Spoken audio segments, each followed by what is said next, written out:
குட்டி குழந்தையும் ஒரு முட்செடியும். எகிப்து நாடு இஸ்ரவேலர்களால் நிறைந்திருந்தது.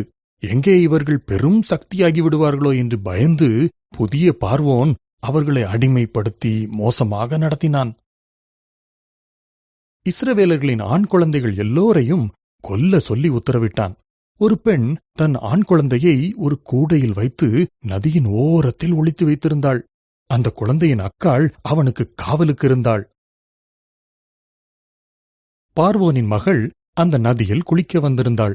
அப்பொழுது அந்த குழந்தையைக் கண்டு அவனை பத்திரமாய் வைத்துக் கொள்ள முடிவெடுத்தாள். அந்த குழந்தையின் அக்காள் அவனை பராமரிக்க தன் தாயையும் கூட்டிச் செல்லும்படி கேட்டுக்கொண்டாள். பார்வோனின் மகள் அவனுக்கு மோசே என்று பெயரிட்டாள். மோசே அரண்மனையிலேயே வளர்ந்தான். ஒருநாள் ஒரு எகிப்தியன் இஸ்ரவேலனை அடிப்பதை கண்டான். கோபத்தில் அந்த எகிப்தியனை மோசே கொன்று போட்டான். பின்பு அவன் மீதியான் நாட்டுக்கு தப்பி ஓடி அங்கே 40 வருடம் ஆடு மேய்ப்பவனாக இருந்தான். ஓரேப் மலை மீது மோசே ஆடுகளை மேய்த்துக் கொண்டிருந்தான். தேவனுடைய குரல் அங்கே இருந்த ஒரு எரியும் முட்செடியிலிருந்து கேட்டது. மோசே, என்னுடைய மக்கள் அங்கே கஷ்டப்படுகிறார்கள். அவர்களை விடுதலையாக்க உன்னையே நான் தேர்ந்தெடுத்திருக்கிறேன். ஐயோ, என்னால் முடியாது என்றான் மோசே. தேவன் வாக்குத்தத்தம் கொடுத்தார்.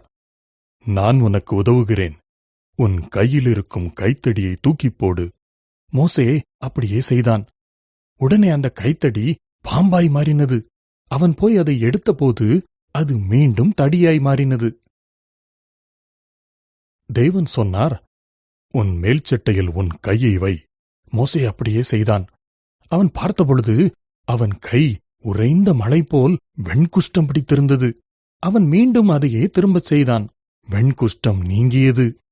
இதையே பார்வோனிடத்தில் போய் செய் என்று தேவன் கட்டளையிட்டார். எனக்கு சரியாக பேச வராதே என்று மோசே தயங்கினான்.